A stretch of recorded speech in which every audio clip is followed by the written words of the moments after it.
was just watching Pastor Dustin's stream earlier today, and I mentioned how much of a fanboy I am of The Chosen, and someone mentioned that they don't like The Chosen because it shows that Matthew was writing the Sermon of the Mount for Jesus, and I had to correct. I said, no. I was such a nerd.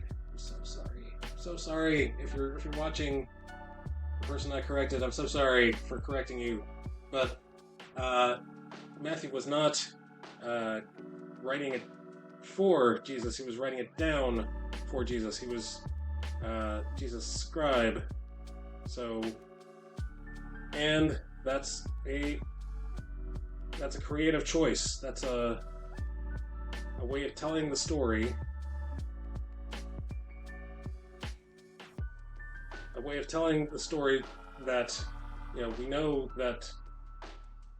the way it says in the Bible, but you can't get into Jesus' head of the reason that he's writing what he's writing unless he bounces it off of someone while he's contemplating how to say what he wants to say. And Dallas, the director, Dallas Jenkins, says he does believe that Jesus worked on his sermon, worked on his stories, because he was fully man, not only fully God, but fully man. So, who knows for sure? Nobody knows for sure. He could have been born with those stories downloaded in his brain.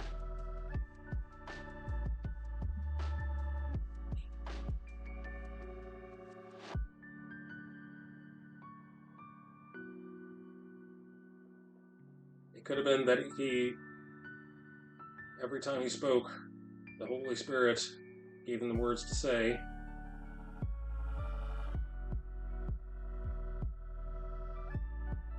But Dallas chooses to show him as if he has to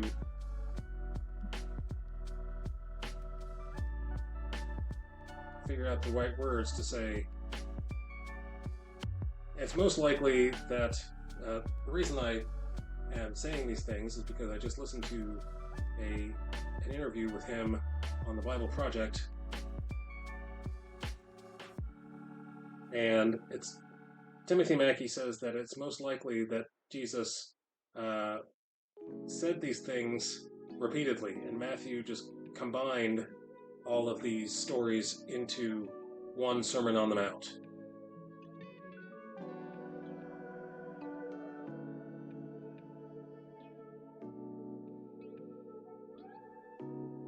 And I'm sure that Dallas knows that, but he's a storyteller. He tells stories, and there's a way to tell stories.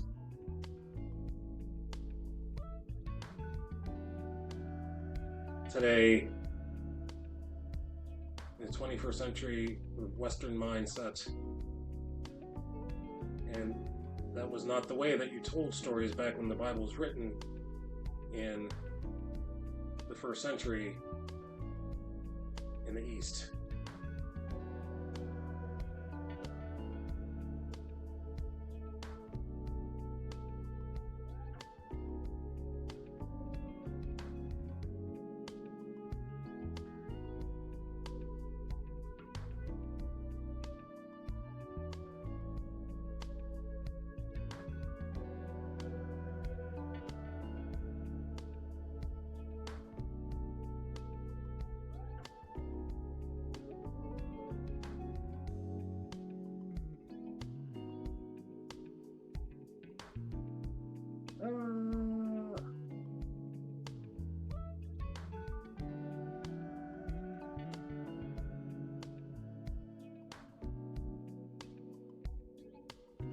I think that's right.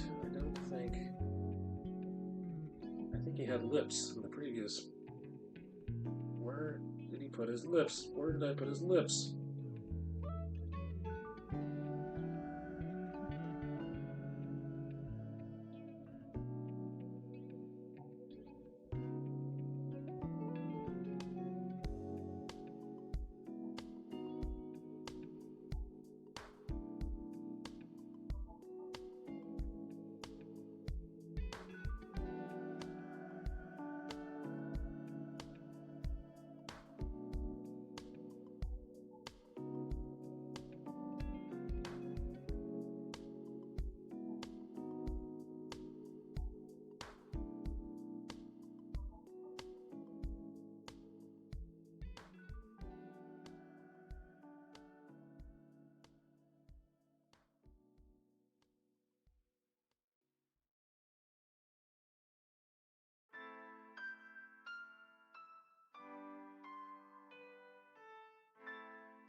Oh man, too much lip.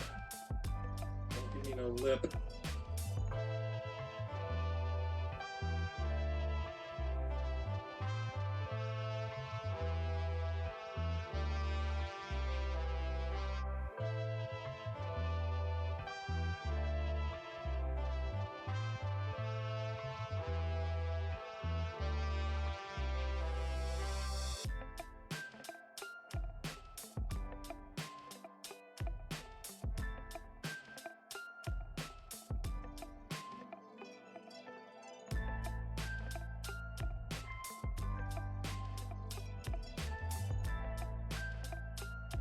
Okay, here we go. Here we go.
There's some noises happening in my house. I don't think you can hear the noises over the microphone, but does anybody have any teenage boys in their house and they have access to a stereo?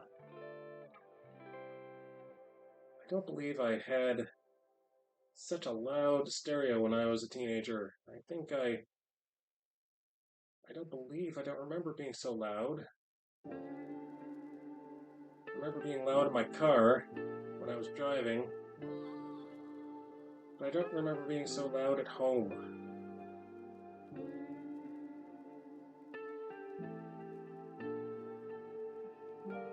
And now I'm one of those old people. I'm one of those old people that say, "Turn that down!" If it's too old, if it's too loud, you're too old. Well, now I'm willing to say, if it's too loud, you're a wise, sensible adult with a mortgage and responsibilities